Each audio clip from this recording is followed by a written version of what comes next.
Hi YouTube, Timothy Unkert from UnkertEducation.com here. In this video, I'm going to show you how to install Python on a Windows computer and set it up the easy way. So I'm going to go down here to this Windows icon and click on that and open the Microsoft Store. From here, I'm going to search for Python,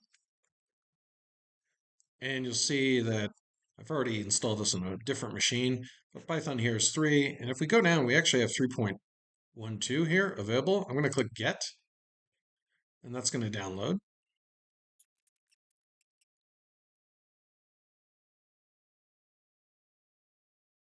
Okay, so let's click to open this and see what's going on.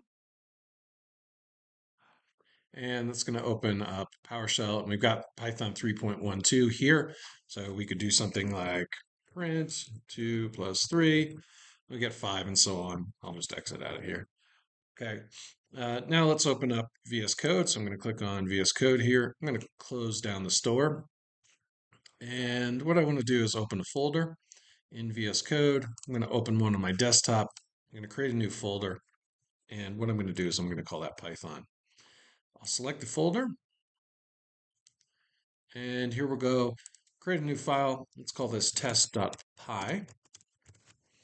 And as we create the new folder or new file, we'll be prompted by VS Code to install the Python extension. I'm going to click to install.